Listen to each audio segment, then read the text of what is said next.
Alright, February 21st, Wednesday, the big board meeting. The excitement for TRIMET enthusiasts dash bloggers is the TRIMET board meeting, which was I don't have time to watch that much of it. But I did watch John Hunt in action. Say what you want about Jonathan Hunt. He can be good and he can be effective. I really think he does a good job at those meetings. I wish he wouldn't read off of those. I wish he would just ad-lib. He's so much better when he just ad-libs. He's trying to make his points and he's reading, and reading is not his thing. He's great at the off-the-cuff ad-lib stuff. That's what he needs to do, but he doesn't listen to me, and can't say that I blame him, I suppose. I haven't been all that kind to our union president over the last few months. But he is our president, and we do need to stick behind him right now. You know, we don't need to be trying to make him look bad anymore. That's just out of control there. I feel partly responsible for all this mess over there, but good job at the meeting, John. I mean, you know, you're pretty much having it fall on deaf ears, I know, but at least we see you over there. At least, even if the mainstream media refuses to cover you, well, you have me, and although I'm still in like nothing status compared to the big blogs, it's still something, and it still gets looked at, and it gets, you know, it does have a worldwide following, and stuff gets disseminated out from it, so it's better than nothing. And then you'll put it on your ATU site, which has always got much more visibility than mine does. So good job. And they have a new president. Have you seen him? I liked him. I liked his style. This guy's the insider's insider. Did you see how his first day on the job, and he's acting like he's been there for a year or two. You gotta hand it to the people that are really good at what they do. I mean, you know, I hate the insider thing, but you know, I do have respect for the ability of even McFarland's ability to manipulate public opinion. And, you know, I have a respect for that, even though I think it's terrible because I'm on the receiving end of it. But you have to respect a good propaganda campaign on that level. You know, you do have to, even though what he's doing, he shouldn't be doing, because he's supposed to be a steward of public funds. You know, he's got no right to be doing this kind of thing. They're not supposed to do that in their positions, but they do it anyway, as you can see. And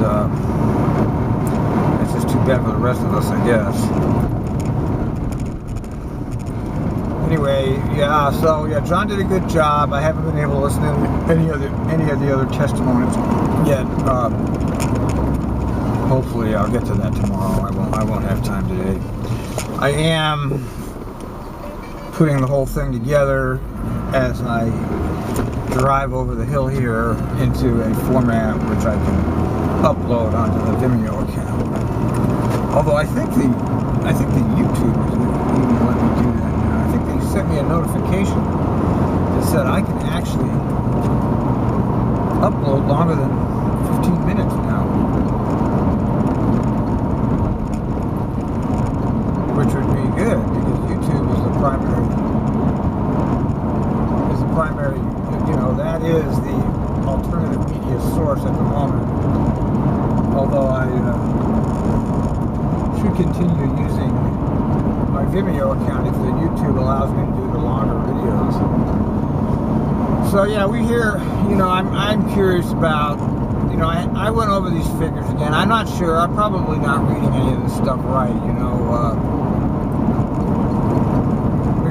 John keeps saying they're going to save $8 million.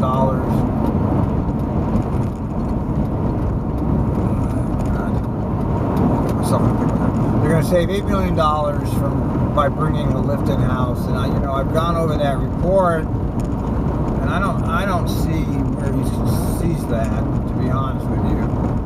But then I went over that report with Jason, and he kind of like cleared up a little bit of this for me. That it does look like, I thought it came out even, is what I thought. I thought that what it appeared to me is that it looks like if they brought the lift in-house, it would pretty much be the exact same expense now, except it's in-house.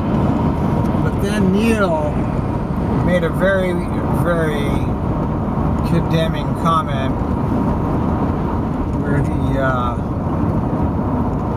he said that, well, if we bring them in-house, they'll be subjected to the labor agreement that we have with ATU, and that means they won't be able to strike, and then we see where that is. So in other words, Neil is against bringing it in-house basically because it's covered by our union contract.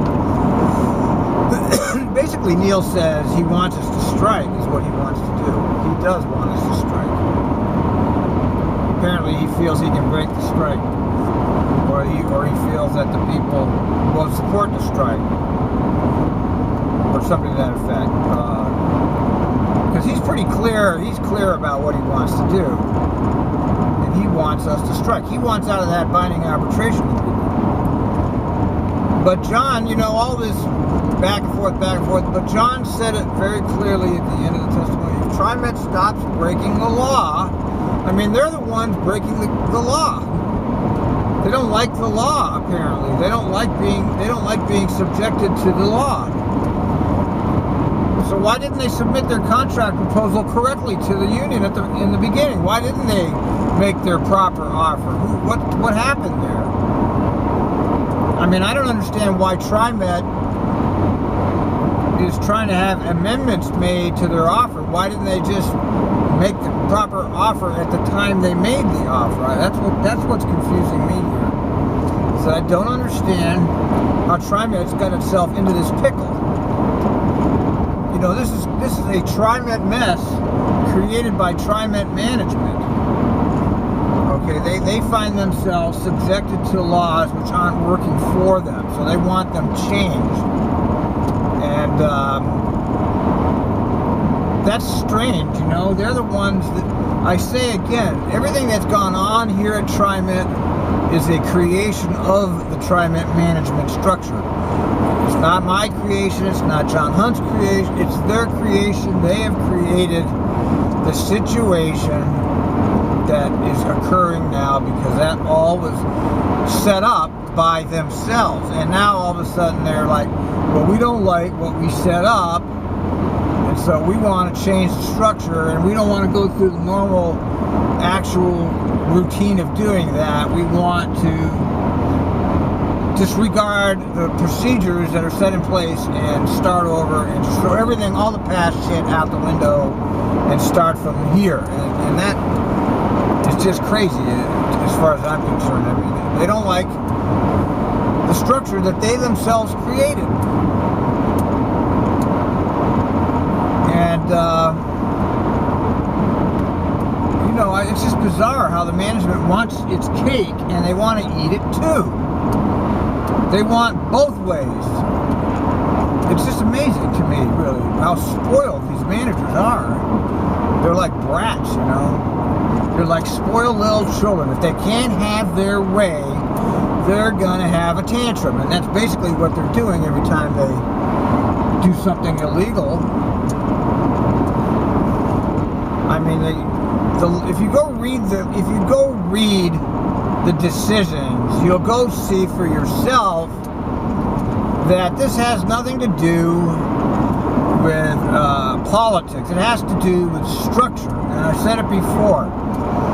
I'm a landlord. Now, if I want to evict somebody, I can do that, but I have to follow established procedure to do that. If I don't follow that procedure, the tenant will automatically win because I have violated the law. I have to follow the procedure. And that's exactly what TRIMET is facing here. They're in a situation where they're bound by certain rules and regulations to follow that if they want to change the structure, but they don't like that. So they think they should just be able to operate the way they want now. They want to change 180 degrees, and somehow they think that everybody should just go along with that because they are the big shots, you know. So you see, there are some negative anti-union comments and some personal attack comments against me, of course, which doesn't bother me. But it's their own doing. I think a lot of the public, at least the blogging public, I'm not sure about the general public.